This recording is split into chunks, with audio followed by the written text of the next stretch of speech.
আয়েশা, মনে আসেনি আজ থেকে কয়েক বছর আগে এই জায়গায় এই সমতল ভূমিতে তোমাকে নিয়ে আমি দৌড় প্রতিযোগিতা দিয়েছিলাম, তুমি জয়ী হয়েছিলে। আজ চলো আবার প্রতিযোগিতা করি। আম্মা জান বলেন, আমি ওই দিন ভারী হয়ে গেছি, দৌড় দিয়েছে নবীর সঙ্গে। নবী আমাকে পিছনে রেখে আগে চলে গেছেন। এরপরে নবী আমাকে বুকে জড়ায়া বলছেন, আয়েশা, ওই দিনের বদলা আজ আমি নিলাম। ওই দিন হয়েছিলে তুমি জয়ী, আজ আমি হলাম জয়ী, সমান সমান। সুবহানাল্লাহ। ভালোবাসা বিয়ের আগে নয়, ভালোবাসা হবে বিয়ের পরে স্ত্রীর সাথে আল্লাহ নবীর আদর্শ। আম্মাজান বলেন, মায়ার রসুল দয়ার নবী এতটা মহব্বত আমারে করতেন, এতটা ভালোবাসতেন, আমিও আমার জানের চেয়েও বেশি ভালোবাসতাম। একদিনের ঘটনা, রসুল অজু করবেন, আম্মাজান বলেন আমি একটা জল চকি দিছি, নবীর কইছি, রাসূলুল্লাহ আপনি বসেন, আমি অজুর পানি দিচ্ছি। ওই জল চকিটা নবীজি যখন বসাইবেন, বসানোর সময় জল চকি আম্মাজান আয়েশা সিদ্দিকা রাদিয়াল্লাহু তাআলা আনহার একটা আঙ্গুলের উপর পড়ে গেল, আম্মাজান পা সরাইতে পারেন নাই, নবীজি জলচকিতে বসে পড়লেন। বসা মাত্রই আম্মাজানের পার আঙ্গুলটা একদম থেতলে গেল, কিন্তু আম্মাজান উফ শব্দটা বলেন নাই গো, আহ শব্দটাও বলেন নাই। কারণ এখন যদি উফ বলেন তাহলে নবীজি জলচকি থেকে উঠতে হবে, নবীজি মনে কষ্ট পাবেন। এতটুকু কষ্ট আমি আয়েশা নবীকে দিতে পারবো না। প্রয়োজনে আমার আঙ্গুল সেচে যাক, আমার আঙ্গুল থেকে রক্ত বের হোক, তবু আমি নবীকে এই কথা বলবো না, নবীকে আপনি একটু উঠেন। আল্লাহ নবীকে অজুর পানি দিতেছেন, নবীজি তো এইদিকে জানেন না আম্মা জানের পায়ে থেকে রক্ত। আল্লাহ নবী তো টের পান নাই, টের পাওয়ার কথাও না। নবীজিকে অজু দিতে অজুর পানি গড়ে দিতেছেন, অজুর পানির সাথে নবীজি দেখতে পেলেন রক্ত পানির সাথে যাইতেছে। আল্লাহর নবী তো অবাক হয়ে গেলেন, ঘটনা কি, অজুর পানির সাথে রক্ত কেন? নবীজি এবার চমকে উঠলেন, পিছনের দিকে তাকাইলেন, দাঁড়ায় গেলেন। এরপরে নবী দেখেন আম্মাজানের আয়েশা সিদ্দিকা রাদিয়াল্লাহু তাআলা আনহার পা মুবারক থেতলে সেখান থেকে রক্ত বের হচ্ছে। নবীজি সাথে সাথে জলচকিটা সরাইলেন। নবীজি বলতেছেন, আয়েশা, ও আয়েশা, এত কষ্ট তুমি কেন করলা? তোমার পায়ের উপরে আমি জলচকি নিয়ে বসে পড়েছি, এই জিনিসটা তুমি আমাকে একবারও বললা না কেন? আমি এত কষ্ট তোমাকে দিলাম, কেন তুমি আমাকে বললা না? রক্ত বের হচ্ছে। আম্মাজান তখন চোখের পানি মুছেন আর বলেন, নবী গো, কিসের পার কিসের হাত? আমি আয়েশার কলিজার মধ্যেও যদি আপনার জলচকি বসতো আর আমার কলিজা ছিদ্র হয়ে যেত, তবু আমি আপনাকে উঠেন গো নবী এই কথা বলে কষ্ট দিতাম না। আল্লাহু আকবার। मोहब्बत काके बोले? उल्फत में तेरी वैसे ने दंदान को तूरा, बू बकर उमर नक्श कदम तेरा न छूरा। उल्फत में तेरी वैसे ने दंदान को तूरा, बू बकर उमर नक्श कदम तेरा न छूरा। आयुशाक नबी वाक़ी असरार मदीना, सुल्तान का सुल्तान है सुल्तान मदीना। सरकार का सरकार है सरकार मदीना, गुलजार का गुलजार है गुलजार मदीना। अल्लाह ने मक्का ही में ये काबा बनाया, इस काबा का काबा तेरी मरकद को बनाया। ऐसा लम्हा जी चले जा राह मदीना, सुल्तान का सुल्तान है सुल्तान मदीना। सरकार का सरकार है सरकार मदीना। गुलजार का गुलजार है गुलजार मदीना। আম্মাজান বলেন এতটা মহব্বত আমার অন্তরেও ছিল নবীজির প্রতি, দুজনের ভালোবাসায় ছিল ঘরটা ভরপুর। তারপরেও রসুল আমার সাথে লেপের নিচে শুয়ে আছেন। আল্লাহর রসুল বলেন, আয়েশা আমার ঠান্ডা লাগতেছে, তুমি আমাকে একটু উষ্ণতা দাও। আমি আল্লাহর নবীকে নিয়ে লেপের নিচে খাতার নিচে শুয়ে আছি, রসুলের ঠান্ডার সময় রসুলকে উষ্ণতা দিচ্ছি। ওই অবস্থায় আল্লাহর নবী হঠাৎ করে আমার ঘুম ভাঙলো, আমি দেখি নবী আমার পাশে নাই। আমি ঘুম থেকে উঠলাম, তাকায় দেখি আমার পাশেই আল্লাহর নবী সাজদায় পড়ে আল্লাহর কাছে কান্দেন। আম্মাজান বলেন আমি এমন একদিন নয় গো, বহুদিন আমি পেয়েছি রসুল আমার পাশে শুয়ে আছেন, কিন্তু রাত যখন গভীর হতো আমি আয়েশা শুধু নয় দুনিয়ার সব মায়া মহব্বতকে পিছনে ফালায়া সেই মালিকের ভালোবাসাকে প্রাধান্য দিয়া নবী সেজদায় পড়ে যেতে। এত সুন্দর রূপসী একজন বিবি যাকে আল্লাহর নবী হুমায়রা বলে ডাকতেন, আল্লাহ নবী হুমায়রা বলে ডাকতেন।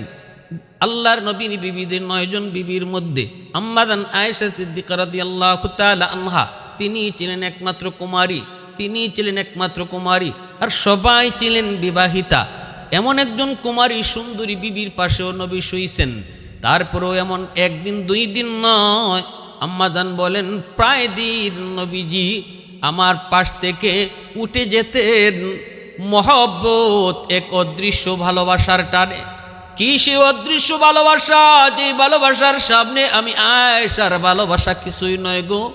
তিনি আর কেউ নন, তিনি হলেন আমার আপনার মালিক, তিনি হলেন আমার আপনার মালিক, তিনি হলেন আমার আপনার মালিক।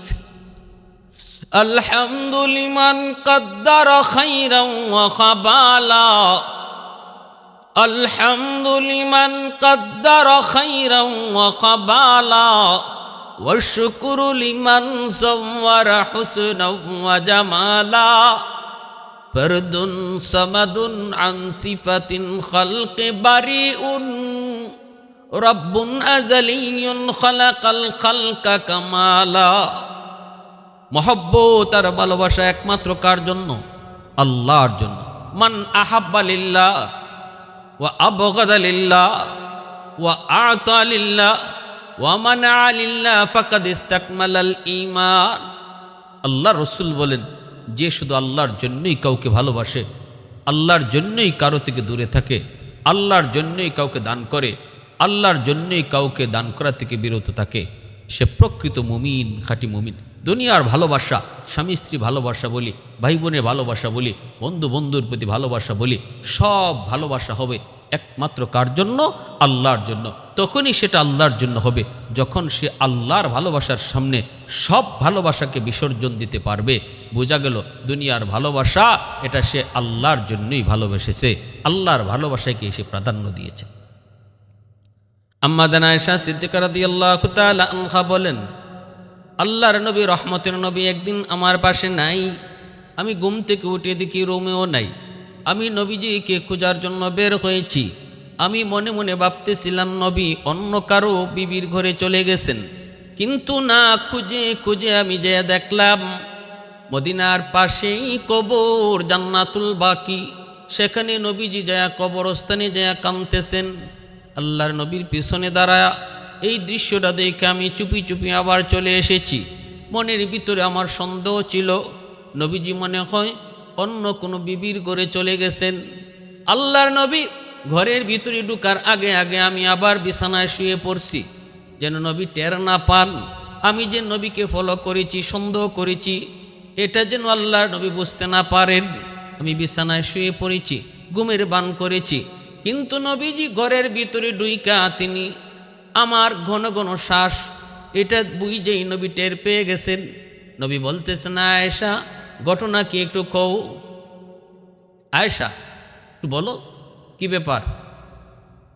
তখন আমি ঘুম থেকে উঠছি, আল্লাহ রসুলকে বলতে ইয়া রাসূলুল্লাহ কী হয়েছে? রসুল বলে মুস্কি হাইসা বলে আয়েশা কী হয়েছে তোমার, কও তো, তুমি কইবা নাকি আমি আল্লাহরে কইমু জিব্রাইল ফাটাইতো? তখনই আম্মাজান ভয় পেয়ে গেছেন, ইয়া রাসূলুল্লাহ জিব্রাইল আসতে হবে না, নবীকে আমি আপনারে ফলো করছি, আমি মনে করছিলাম আপনি অন্য কোনো বিবির ঘরে গেছেন গা, এই জন্য আমি আপনারে ফলো করছি। জান্নাতুল বাকিতে দেখা আমি আবার পিছনে পিছনে তাড়াতাড়ি চলে আসছি শরম পাইয়া, যে হায় আমি ভাবছি কি আর রসুল করছেন কি। আল্লাহ রসুল বলে, আয়সা আমি আল্লাহর রসুল, আমি আল্লাহর পয়গম্বর, কোনো নবী বা রসুল কখনো খেয়ানত করতে পারে না। এলেম ওয়ালাহ নবীর ওয়ারিস তারাও কখনো খেয়ানত করতে পারে না, নবীর ওয়ারিস খেয়ানত করতে পারে না, উলামা একরাম খেয়ানত করতে পারে না। এটা রসুলের গুণ, রসুলের আদর্শ। রসুল বলে, আয়সা আমি নবীর আল্লাহর পয়গম্বর, আমি নবী, আমি রসুল, খেয়ানত করতে পারি না। এই চিন্তা, এই ধারণা আর কখনো অন্তরে রাখবা না। তাহলে আল্লাহ রসুল সাল্লাল্লাহু আলাইহি ওয়াসাল্লামের সাথে আম্মাজানের ভালোবাসা ছিল, কিন্তু সব ভালোবাসার উপরে সবচেয়ে বড় ভালোবাসা, সবচেয়ে বেশি ভালোবাসা ছিল রসুলের আল্লাহর সাথে, মালিকের সাথে, মাবুদের সাথে। এই অবস্থায় সংসার কেটেছে আল্লাহর নবীর সাথে। আম্মাজান আয়েশা সিদ্দিকা রাদিয়াল্লাহু তাআলা আনহা কোনো সন্তান হয় নাই। নবীজির যত সন্তান হয়েছেন সব সন্তান আম্মাজান খাদিজাতুল কুবরা রাদিয়াল্লাহু তাআলা আনহার গর্ভ থেকে। আল্লাহ রসুলের ইন্তেকাল হয়েছে আম্মাজানের কুলে। আম্মাজান আয়েশা সিদ্দিকা রাদিয়াল্লাহু তাআলা আনহার কুলে নবীজির ইন্তেকাল হয়েছে। নবীজি মরজে মৌত, আম্মাজান আয়েশা সিদ্দিকার কুলে বসা, কুলে শুয়ে আছে। ওই অবস্থায় নামাজ শুরু হয়ে যাবে। রসুল মদিনা মসজিদে যেতে পারেন না, আল্লাহ রসুল উঠতে পারেন না, এত অসুস্থ। রসুল বলেন, আমার অনুপস্থিতিতে আমার আবু বকরকে নামাজ পড়তে বলো, আমার আবু বকরকে নামাজ পড়াইতে বলো। আম্মাজান বলতেছিলেন, রাসূলুল্লাহ আপনার জায়গায় আমার আব্বা পারবেন না, আব্বার দিল নরম। রসুল বলে, আয়েশা আমি যা বলেছি এটাই সিদ্ধান্ত, আমার আবু বকর নামাজ পড়াও। সিদ্দিকে আকবর নামাজ পড়াইছেন।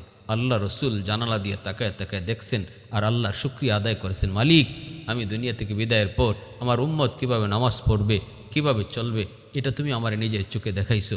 শুকরিয়া আল্লাহর দরবারে। রসুল আম্মাজানের ঘরে ইন্তেকাল করেছেন। আল্লাহ রসুল সাল্লাল্লাহু আলাইহি ওয়াসাল্লাম আম্মাজানের কুলে তিনি ইন্তেকাল করেছেন। এরপরে আল্লাহ রসুল সাল্লাল্লাহু আলাইহি ওয়াসাল্লাম ইন্তেকালের পর আম্মাজান আয়েশা সিদ্দিকা রাদিয়াল্লাহু তাআলা আনহা তিনি আরও দীর্ঘদিন বেঁচে ছিলেন। এমনকি জঙ্গে জমলে তিনি অংশগ্রহণ করেছিলেন। হযরত আমির মুআবিয়া রাদিয়াল্লাহু তাআলা আনহুর পক্ষে যুদ্ধে তিনি অংশগ্রহণ করেছিলেন। অনেকেই বলেছেন এই অনুতপ্তটাই ওনাকে শেষ বয়স পর্যন্ত কষ্ট দিয়েছে। এই যুদ্ধে কেন আমি অংশগ্রহণ করলাম, যেহেতু দুটা পক্ষই মুসলমানের পক্ষ ছিল।